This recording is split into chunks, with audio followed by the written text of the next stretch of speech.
Miriam and I are out walking fence to get it cleared off of this snow. We had some cows out this morning because the place was knocked over. A log had fallen on it from this wet snow. So I wanted to come and share some updates on the homestead and share a little piece of wisdom from my father. If you're new here, I am Abby Rose, and this is the Rose Homestead. We are growing our homestead from babies to animals to the garden and taking you along with us. So thank you for joining us. If you've been around my channel, you know that my husband and I really prioritize family. We love our village. We live right down the road from his parents, and we had my father living on our homestead with us. He had helped us get started with our homestead. He gave us our cows and bees and chickens, and he was living with us. Well, one thing that spurred him being moved up here is he did have a form of blood cancer. And in January, despite treatments, it developed into acute leukemia, and we lost my father at the end of January.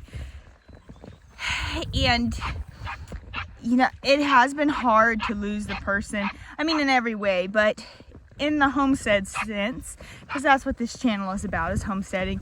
It's been hard to lose the person who knew so much about homesteading, who got us started with the animals, who got me started with animals in childhood, and then helped Anna and I get back into it when we got our place here.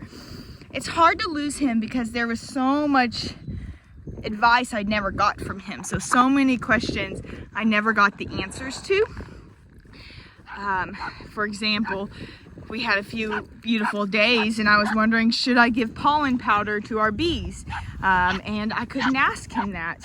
He does have some records. He did tell us a lot of things, so we still have a lot of information we can go off of. My dogs are playing in the background. That's what you're hearing. Oh, they're loving the snowy, beautiful weather. So, I wanted to share this with you. I wanted to give you an update as to why I haven't been recording videos, because I did make the commitment I would be posting a long video a week and shorts daily, and I let that go while taking care of him in his final days. I am back though. We've had some time to take care of affairs and just to process, and it was feeling like spring was right around the corner, though we had this little snow front that makes it not quite feel like spring anymore. But I still am really excited about my garden. I'm excited for what this year holds with homesteading. So I'm excited to get back into recording that for you and showing you our life, to give you some guidance and just kind of show you how we do it. Besides just wanting to update you on my father, I also wanted to tell you a couple other things. Number one, there is such a value in family, or the friends that you make family. I really think it takes a village, and I'm so thankful for our village. This whole experience with my father would have been a whole lot harder if I didn't have the family and friends around me that I do. I'm so thankful that I've gotten to foster those relationships, and sometimes it's not easy. My childhood with my father had some ups and downs. I'm not ready to get into that on this channel at all, but I want to say that a lot of times you can move beyond difficulties and foster those relationships. I mean, obviously you need to make sure to do what is best. If the person isn't best for you, then you don't need them in your life, but forgiveness and looking over people's flaws is important in developing and maintaining relationships, and those relationships will serve us so well. So I'm really, really thankful for those relationships. And the other thing, which goes a lot more in line with homesteading, is I wanted to share something that my father learned from his 65 years of homesteading. When I was growing up, my father dealt with cattle the way I think a lot of people do, or at least in that time period. And that is trying to get them to do what you want them to do through force. So a good example of this, let's fix the fence. Good example of this is a hot shot. So if you haven't been homesteading or farming long, you might not know what that is. It's this rod that has a button and 2 prongs at the end that it's kind of like a taser for cows. Not quite as extreme as a taser though, but you use that to try to get the cow to do what you want. You're using it to get the cow to do what you want through fear. I can remember in my childhood trying to get cows to load up in a trailer. We'd try to like hot shot them or hit their butts to try to get them to load up. And inevitably, I swear, every single time, we would end up with a cow jumping the fence. Why are you being weird, man? We'd end up with a cow jumping the fence and having to get them back in. And it would be just a whole process that would end up with us upset, Dad upset, the cows upset. It was just not...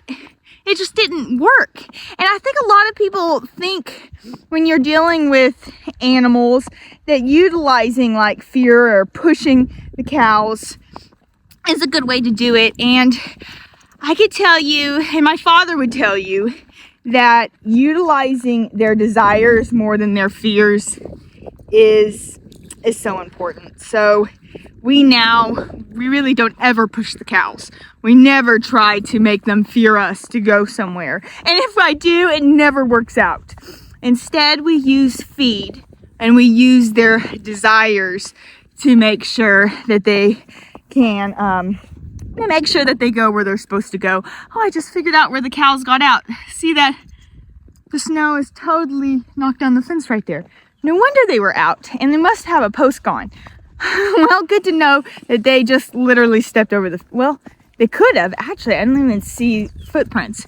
There's been a few places they could have gotten out. You have to walk the fence when you have snow.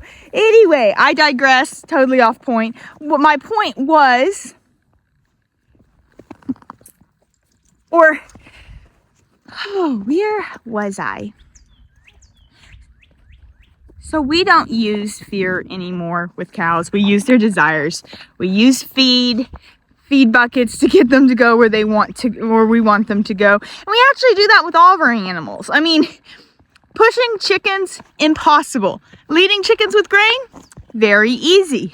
The pigs, we're about to load them up and take them off. And we are getting the trailer today, and we're gonna feed them in the trailer for 2 days so that the day comes, we're ready to haul them off. They'll just go right into the trailer. So I really suggest utilizing the animals' desires instead of their fears. And honestly, I think that's what I will do in parenthood as well, with Miriam. You know, really help her utilize her desires instead of fears. You know, they talk about the carrot and the stick to get things to do what you want them to do. And I think the carrot works out more times than not and is definitely the best first line of defense. One thing about all of that is you do need a smaller scale homestead to utilize that method. So if you see videos of large ranches out west, or maybe you have a large ranch, you will notice that you have to use roping, you're using your horses to push the cattle, you're getting them up those runs, and you're really pushing them. And that's what you're gonna have to do. There's no way to lead, well, I don't know. I don't think it's very effective to lead 1,000 cows with a bucket. My method I'm talking about really works best for the small homestead. We have 6 cows. I just use my method of feed buckets to get 3 of them in. I actually didn't even have a feed bucket, and they followed me perfectly because they're used to me feeding them and they're used to following me. And that works so much better than trying to run them up the lane or try to get them in through force. So that is the advice from my father. Sure, he had other advice. He knew a lot, as one does when they do something for so long. But really, if you can be gentle with your animals, it makes it so much more pleasant, and it works out better in the long run anyway. Okay, I'm starting to get snow in my eyes, that's why I'm squinting. I think that is about all I wanted to say anyway. Thank you so much for joining me today. I look forward to showing you how we built this barn. We got to put together that footage and showing you all the things we're doing in the spring garden. If you haven't subscribed and you're still sticking around with this video, then hopefully you found value and will subscribe to my channel. Thank you.